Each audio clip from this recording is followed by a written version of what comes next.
السلام علیکم اسٹوڈنٹس، آج کا ہمارا ٹاپک ہے حضور صلی اللہ علیہ وآلہ وسلم انفرادی زندگی کے لیے نمونہ عمل۔ رسول اللہ کا نمائندہ ہوتا ہے۔ رسول کے مخاطب انسان ہوتے ہیں۔ وہ انسانوں کے درمیان رہتا ہے اور بستا ہے، پھر بھرپور سماجی اور اجتماعی زندگی بسر کرتا ہے۔ صالح انسانی سرگرمیوں میں حصہ لیتا ہے، انسانوں کی رہنمائی اور تعلیم و تربیت بھی کرتا ہے۔ آپ صلی اللہ علیہ وسلم اللہ کے آخری رسول ہیں۔ آپ صلی اللہ علیہ وسلم کو اللہ نے ایسے اوصاف حمیدہ سے نوازا تھا کہ آپ صلی اللہ علیہ وسلم کی زندگی ہر انسان کے لیے مشعل راہ ہے، چاہے وہ جس شعبے زندگی سے بھی تعلق رکھتا ہے۔ اسی لیے قرآن میں ارشاد باری تعالیٰ ہے، لَقَدْ كَانَ لَكُمْ فِي رَسُولِ اللَّهِ أُسْوَةٌ حَسَنَةٌ، یقیناً تمہارے لیے حضور صلی اللہ علیہ وآلہ وسلم کی زندگی بہترین نمونہ ہے۔ نمونہ عمل، ذاتی زندگی، سماجی کارکن، پیشہ و روانہ زندگی، کامل اوصاف۔ وہ عمومی کامل اور اوصاف جو ہر انسان کے لیے نمونہ ہے۔ حضور صلی اللہ علیہ وآلہ وسلم کی ذات پاک اسے تمام انسانی اخلاقی اور خوبیوں سے مالا مال ہے کہ جن پر عمل کر کے انسانی زندگی کو خوبصورت بنایا جا سکتا ہے۔ ان کی سیرت سے وابستہ نجات عالم اصل دنیا کے مصائب کی مداوا وہ ہیں۔ صداقت یعنی سچ بولنا آپ صلی اللہ علیہ وسلم کی ایسی خوبی ہے جس کی گواہی آپ صلی اللہ علیہ وسلم کے دشمن بھی دیتے تھے، حتیٰ کہ جانی دشمن صادق و امین جیسے القاب دینے پر مجبور ہو گئے۔ تمام سچائی کو لازم پکڑو اور ہمیشہ سچ بولو۔ تم سچائی کو لازم پکڑو اور ہمیشہ سچ بولو، کیونکہ سچ بولنا نیکی کے راستے پہ ڈال دیتا ہے اور نیکی جنت تک پہنچا دیتی ہے۔ امانت، آپ صلی اللہ علیہ وسلم کی امانت کے چرچے اس قدر تھے کہ حالت جنگ میں بھی لوگ آپ صلی اللہ علیہ وسلم کے پاس اپنی امانتیں رکھوا دیا کرتے تھے۔ جو امانت دار نہیں، اسے ایمان کا اعتبار نہیں۔ رحم کرنا ایک ایسی صفت ہے کہ جو انسان کو سراپا پاک بنا دیتی ہے اور معاشرے میں محبت و امن کو فروغ دیتی ہے۔ وَمَا أَرْسَلْنَاكَ إِلَّا رَحْمَةً لِّلْعَالَمِينَ، بے شک ہم نے آپ صلی اللہ علیہ وسلم کو رحمت بنا کر بھیجا ہے۔ صبر و استقامت، مشکل حالات میں اللہ پر توکل کر کے صبر و استقامت کا مظاہرہ کرنا انسان کو مضبوط بناتا ہے اور زندگی کے لیے ہر معاملے کا خندہ پیشانی سے مقابلہ کرنے کے قابل بناتا ہے۔ ان اللہ مع الصابرین، بے شک اللہ صبر کرنے والوں کے ساتھ ہے۔ سخاوت، اس کائنات میں آپ صلی اللہ علیہ وسلم سے زیادہ سخی کوئی نہیں ہے۔ صحابہ کرام رضوان اللہ اجمعین فرماتے تھے کہ ہم نے اپنی زندگی میں ایسا کبھی نہیں دیکھا کہ کسی نے آپ صلی اللہ علیہ وسلم سے کوئی چیز طلب کی اور آپ صلی اللہ علیہ وسلم نے وہ عنایت نہ فرمائی ہو۔ سخی اللہ کے قریب ہے۔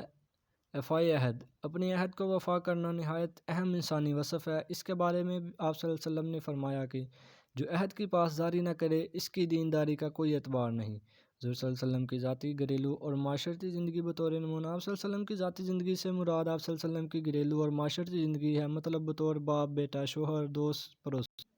آپ صلی اللہ علیہ وسلم بصیرت باپ، آپ صلی اللہ علیہ وسلم نہایت ہی شفیق اور رحم دل باپ تھے۔ آپ صلی اللہ علیہ وسلم کا اپنے اولاد کے ساتھ محبت اور ان کی تربیت باقی انسانوں کے لیے ایک مثال ہے۔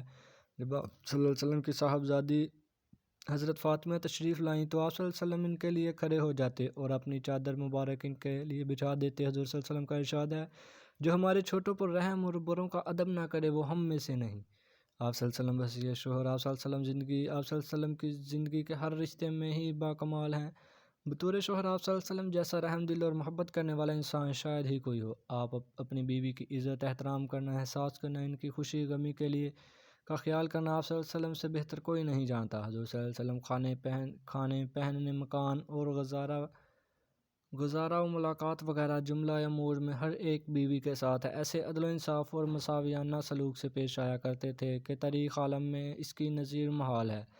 سب بیویوں کے ہاں روزانہ قیام کی باری مقرر تھی، مگر سفر میں روانگی کے وقت قرعہ اندازی کی جاتی۔ جس بیوی کا نام نکلتا اس کا آپ صلی اللہ علیہ وسلم ساتھ لے جاتے اور دوسری کو اعتراض کا موقع نہ ملتا تھا۔ تم میں سے سب سے بہتر وہ ہے جو اپنے گھر والوں کے ساتھ اچھا ہو۔ بطور بیٹا آپ صلی اللہ علیہ وسلم یتیم پیدا ہوئے، چھوٹی ہی عمر میں والدہ ماجدہ بھی وفات پا گئیں، مگر پھر بھی آپ صلی اللہ علیہ وسلم کا اپنے والد محبت اور پیار مثالی ہے۔ جب آپ صلی اللہ علیہ وسلم کی والدہ ماجدہ کا انتقال ہوا تو آپ صلی اللہ علیہ وسلم کا اپنی ماں کی قبر سے لپٹ کر رونا آپ صلی اللہ علیہ وسلم کی اپنی ماں سے محبت کا اظہار تھا۔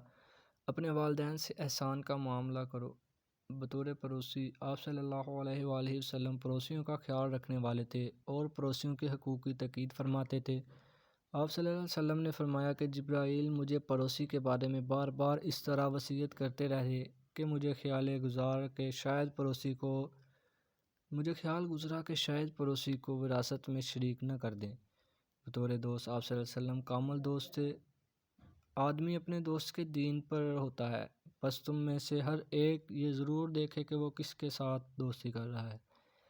پیشہ ورانہ زندگی بطور سپہ سالار آپ صلی اللہ علیہ وسلم کی زندگی بہترین نمونہ ہے کہ کیسے اپنے لشکر کو تیار کرنا ہے، انہیں مضبوط رکھنا ہے اور اسے تربیت سے دشمن پر وار کر کے جیت حاصل کرنی ہے۔ مگر آپ صلی اللہ علیہ وسلم کی جنگی اصول مشعل راہ ہیں جو جنگ میں بھی امن کی راہ دکھاتے ہیں اور لڑائی میں بھی صلح کی دعوت دیتے ہیں۔ بطور سفارتکار سیکھ سکتے ہیں کہ کیسے اپنی قوم کے مقاصد اور نظریات کی حفاظت کرتے ہیں اور کیسے سفارتی آداب کا بھی لحاظ رکھنا ہے، کیسے سیاست اور سفارتکاری کے کمال کو استعمال کر کے الفاظ اور زبان سے اپنی ملت کا مقدمہ لڑنا ہے اور عالمگیر اسلامی ریاست کا قیام عمل میں لانا ہے اور امن معاہدے کرنے ہیں۔ بطور تاجر نجات کے اصول جیسے ناپ تول میں کمی نہ کرنا، ذخیرہ اندوزی نہ کرنا، زیادہ منافع نہ لینا، کسی کی مجبوری کا فائدہ نہ اٹھانا، ملاوٹ نہ کرنا، سودی کاروبار نہ کرنا وغیرہ۔